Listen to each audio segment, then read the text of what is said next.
Hi, love. Today, I want to relieve you of the burden of feeling like it's not working and you're doing it wrong because there is an answer to why you feel like you're working so hard in certain spaces and not making progress. And this is the sign. This is your sign that we're going to get to the bottom of that and help you shift it, okay? Because first of all, I want to normalize for you that in every journey, especially a journey of hard things, which is where you are, we experience plateaus, right? Spaces where it feels like we've stalled out or we've hit a wall or we're on a freaking hamster wheel, like running and getting nowhere.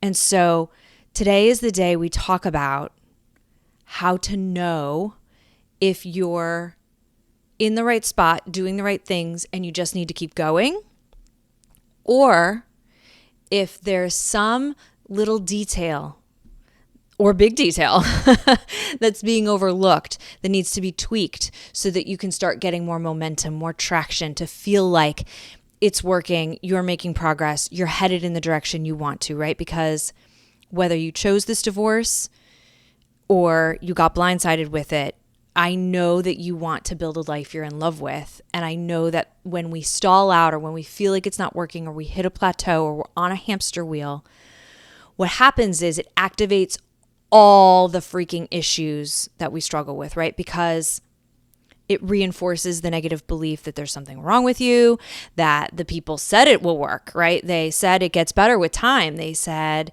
just do journaling, just do EFT tapping, just get a therapist, just get all that, right? Like all the things even I say, right? Just do the things and it will work.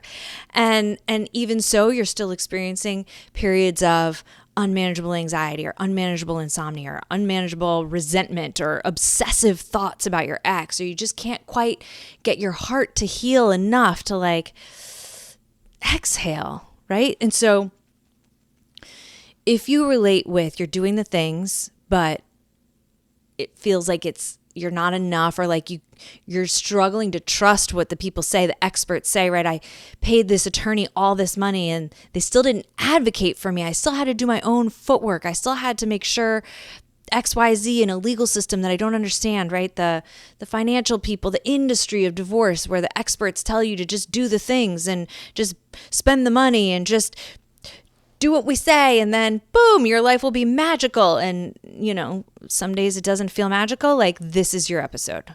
This is your episode. Okay. Let's first diagnose why you're in a plateau or on a hamster wheel. Okay. So first things first, I want us to look at, I want to acknowledge that in the beginning, when everything is on fire, when you have so many issues that need to be stabilized or zhuzhed or love poured on them, right? A lot of things are going to feel helpful fast, right? So in the beginning, when there's just so many problems, basic healing tools are going to go a long way. Prioritizing sleep, prioritizing nutrition, having someone come over and help you fold a load of laundry or watch the kids for a couple of hours, one journaling session, one therapy session. These things are going to feel good in the beginning because you're so overextended. You're in so much pain that even little chunks of relief are like, oh, that's what I needed. This feels so good. Like one massage would feel so good, right? One night out with your girlfriends would feel so good. So know that it's normal that in the beginning, when you start taking steps to heal and rebuild your life, that a lot of tools and a lot of supportive strategies are going to work for you. And then the further you get, it's like you're not going to feel like you're getting the same bang for your buck. And that's definitely not a sign that you're doing it wrong. It's actually a sign that you made so much progress that now you need a next level tool. You need a next level strategy to go up a level or 5 levels, right? And so it's very normal to kind of graduate from certain self-care tools, certain healing modalities, and to say, there's something about my life, my lived experience, my symptoms, my needs, my family's needs, that has some nuance to it. What do I mean about nuance? I mean those little details that set one thing apart from another, that those little details matter to me breaking through to the next level. Okay, so what I often see with folks is either, for instance, when people say, oh, EMDR doesn't work for me. That's very interesting, right? If EMDR isn't working for someone, it usually means that they're not stable enough for that level of trauma processing yet, meaning their nervous system is not yet grounded enough to tolerate the intensity of EMDR. So it's not that EMDR doesn't work, right? In all of my years of doing EMDR, I've had 2 cases, both men, where it was not the effective tool for the person and they weren't able or willing to take the steps that it would take for it to become an effective tool, right? But it's the rare circumstance that the tool doesn't work. It's usually that the tool and the person aren't the right fit at the time. So EMDR is a fairly advanced level tool. So someone at the very beginning of a journey might not be quite ready for it, or someone who's done some EMDR and then it stopped working or they stopped making progress. What it means is actually it's probably time to dig into even juicier details where we start looking at internal family systems work or parts work, where we start to deal with more intricate details of your story and the painful experiences you've gone through to unlock deeper levels of healing. So what I hope you're hearing me say is that when you feel like you're at a plateau, it's time to look at, do I need to go back to the basics to get more stable? Or do I need a more advanced tool, maybe with a more advanced practitioner or healer, to break through to the next level? Let's also talk about that sometimes there's this third scenario, that sometimes you are doing it all right. I would say that this is probably the more rare circumstance, but sometimes it's the truth that you are taking good care of yourself, you're using self-care tools, you're doing it consistently, you have a solid foundation, you have good healers in place, and you just need to give it more time to unfold. And I relate to this because patience, man, is tough sometimes, right? We want to feel better now because this is hard. And so we have these 3 instances of, we need to get more stable. Nope, all the puzzle pieces are in the right spot. I just need to be more patient. Or it's time for a more advanced tool. So how do we know which thing it is, right? How do we know when it's time to go back to basics or to go to an advanced tool? Well, let's start with the basics, right? Are you getting at least 7 hours of sleep a night? Are you hydrating? Are you eating some nutritious, healthy foods? It doesn't have to be all nutritious, healthy foods, right? Are you, is your body getting the nourishment it needs? Are you using some tools to regulate your nervous system? Meaning, are you being intentional about how you're breathing? Are you being intentional about using a tool when you get triggered? Do you have a support system that's helping you during this season of your life? Do you have someone who you can call? Yes, obviously when you're having a meltdown, but to bring you some dinner, to watch the kids for an hour, or to come to court with you. Because sometimes whether or not we have a support system in place is what dictates whether or not we can tolerate the higher level processing, right? Like people who don't have a rich support system have a harder time participating in EMDR because it's so intense that it can be a little destabilizing. And when we feel destabilized, what do we need? We need people to come behind us and to hold us up and to support us and love us well, right? So let me dig into some examples from my life where I hit healing plateaus and then I knew I needed to go look for the next thing, okay? So when I was going through divorce in the first couple of years afterwards, I was using a lot of tools and modalities. I was going to individual therapy. I was part of a women's group. I did a lot of Al-Anon meetings and read a lot of Al-Anon literature. I was journaling. Now, mind you, I was single and I didn't have children, right? So keep this in mind. And I opened my own business. So my schedule was more my own, right? But I was doing yoga and I was getting massages and I was doing personal development workshops where I would go, right, for like a weekend where you go do all the things with all the people and team building and crying and all, right? I was really in it. And so I was getting better so much faster and it was super exciting and it was awesome. And then my husband and I got together. Of course, there were a bunch of really screwed up relationships in there. So I'm kind of glossing over to some high points, right? But as a result of doing all that work, my husband and I got together. Our daughter was born. I had a lot of health problems that were really dangerous. And so at that time in my life, I was like, okay, I'm still having health problems. Pregnancy really took a toll on my body.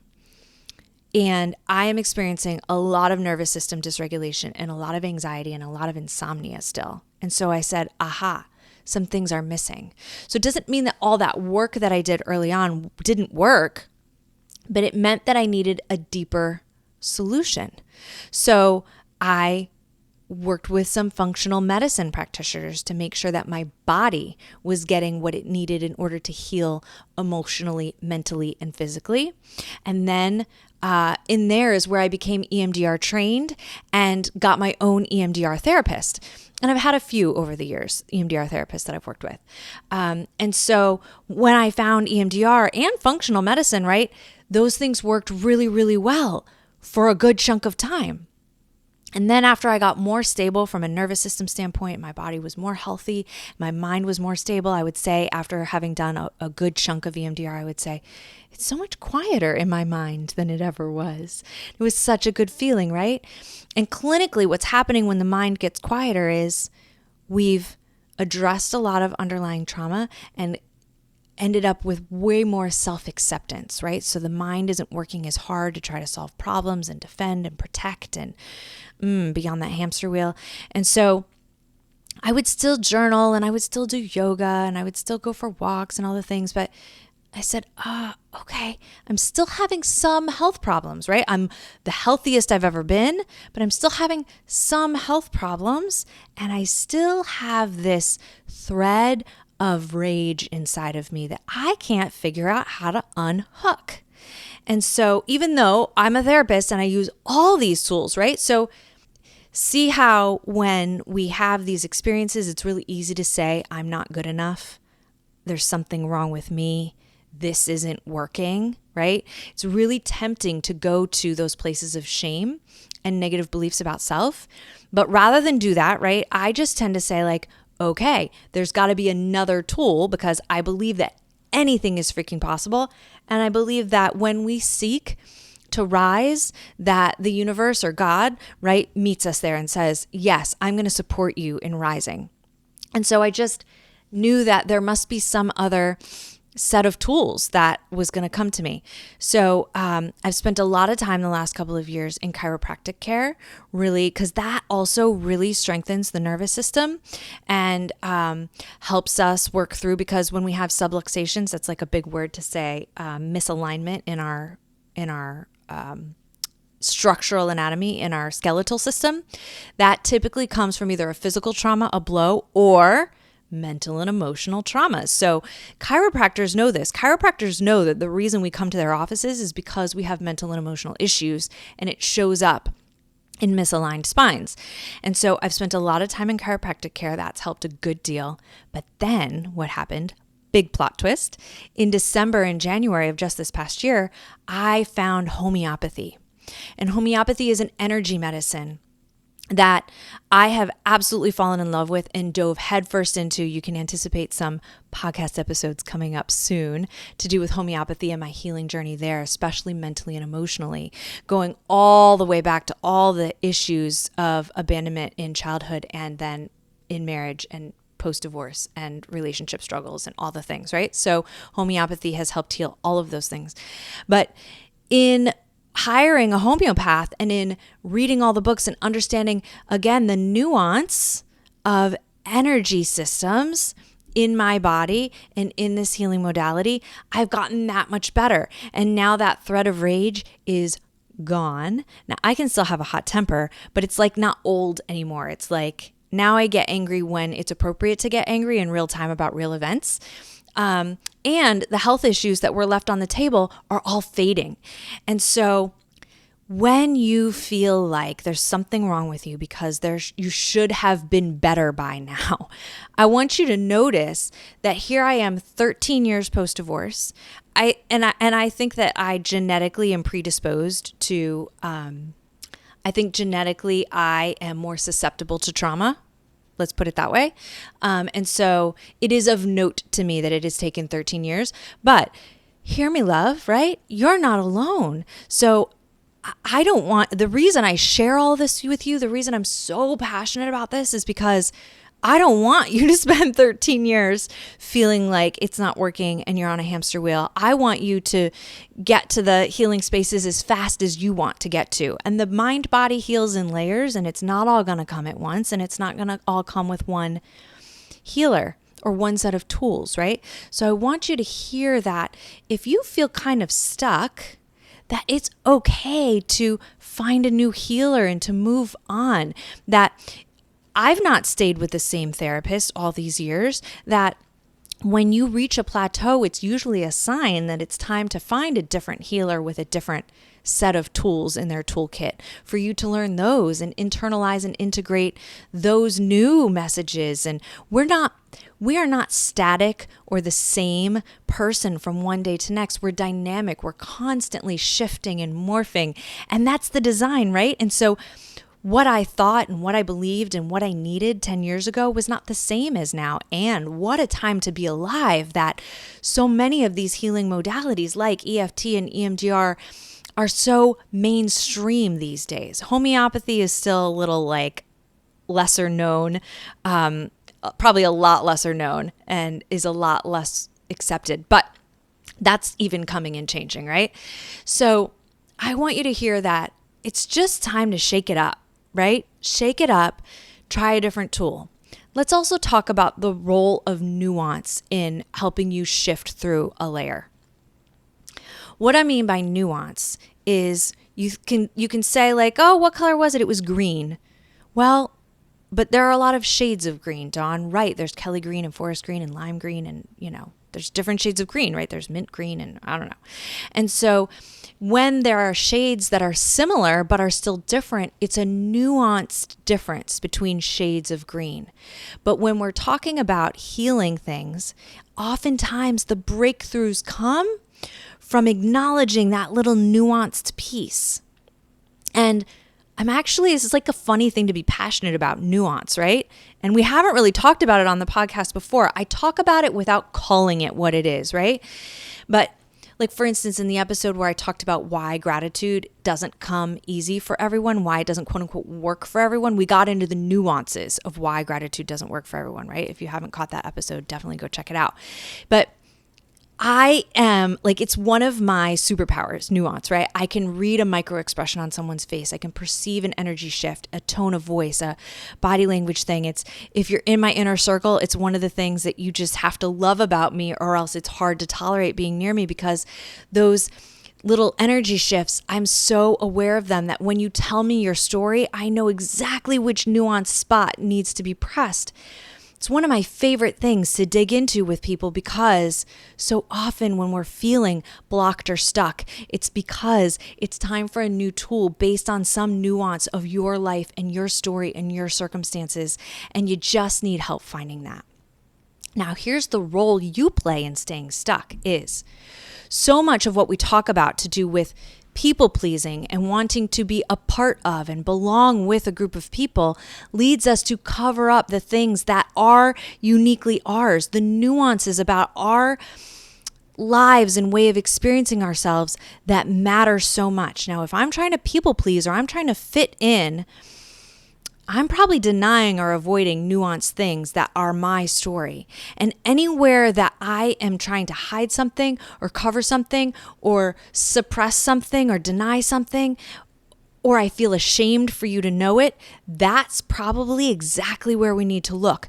The things that actually cause you to feel separate or different than the woman's story next to yours is exactly the thing we need to peel back the layers of and dig into. And so I want you to notice all the places that you'd rather not look right now. And I want you to start looking at those places and spaces and saying to yourself, Dawn mentioned there's some nuance of this place or space that's going to lead to my next breakthrough. And if I keep trying to cover it up or hide it or avoid it, then I'm not going to have a breakthrough as easily, right? And so this is your next tool for exploring what your next level, shift, rise is going to look like, right? For you to start doing a little journaling about that thing you'd rather nobody know about, or that little detail you've been avoiding telling your therapist or hiding from your girlfriend, or hoping will just go away on its own, right? And it could be something health-wise, it could be something mentally or emotionally. Some of the biggest struggles I had in a post-divorce world were actually health-related, right? Like, especially with my sexual history. And I have some history of sexually transmitted diseases. And so that health history was some of the hardest stuff for me to tackle in a post-divorce world, and dating and getting remarried and all of that, right? And so me being able to face that and work on it and have self-acceptance with it provided a layer of healing. And so that it was like a mind and body issue, right? And so I just want you to know that any of the places that you're tempted to hide are the most magical spaces, love, where I want you to learn to love yourself around those things. And that only comes with practice, bringing it into the light, shining that light on it, loving it, let somebody else love you well through it, right? And find that special key in that lock to unhook it. One of the things that I love about homeopathy that I'm really starting to understand, and energy healing in general, this is also true for EMDR and so many forms of healing, is that, when you tell your story and you tell the scariest parts of your story and someone says, you make sense. You make sense, and I see you and I get you, and I've had a similar experience, and that is true. What you're saying rings so true. And there's a moment in time where you feel so seen and so heard that the only thing you can do is kind of exhale and be like, oh, that feels so much better. That's a form of energy matching energy. It's energy speaking to the stuck energy in your body and saying, stuck energy, I see you. And when we feel seen and heard, that blocked energy starts to flow. This is what EMDR and EFT and immersive journaling and homeopathy do. Now, depending on how much nuance is needed, how many micro details are necessary, the better matched remedy, whether it's in homeopathy or in an EMDR approach, the more precise, this is what I'm trying to say, the more precise the energy signature of the solution, the more precise the match between the solution and the person, the deeper the exhale. The deeper the exhale. So often when we're getting to the little holdout pieces of our traumas and our healing, where there's little pockets of hidden distress and shame and lack of acceptance, when we feel energetically completely seen and heard, it unblocks. And that's what homeopathy did for me. Is my homeopath helped pick the perfectly matched remedy that my mind body was able to feel acknowledged, and it felt safe enough then to let go of it. And that is what I wish for you from this episode, love, that you hear that the perfectly matched remedy or solution is out there for you. You are not alone. You are not that terminally unique that healing just doesn't work for you. You are not that damaged or broken that integration, that wholeness is not available to you. That's all a bunch of BS, right? But you have to be willing to look in the hard little cracks and crevices, and you have to be willing to try new things, which means getting uncomfortable, right? And don't think that just because I'm a therapist, I'm immune to that nervous energy that comes with calling a new healer.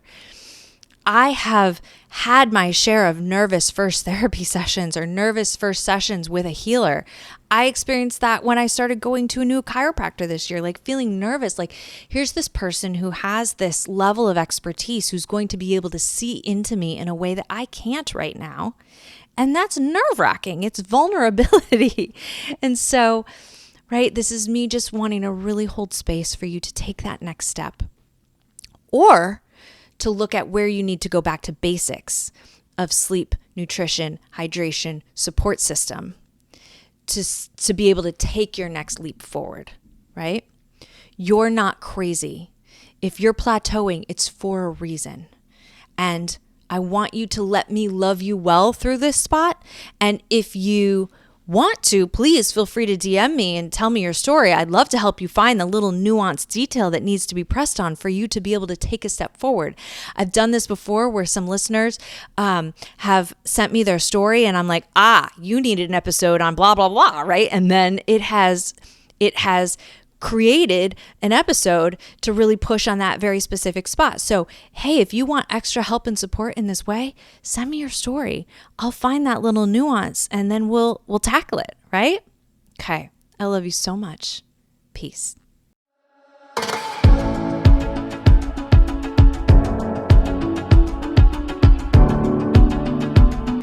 Dear Divorce Diary is a podcast by My Coach Dawn.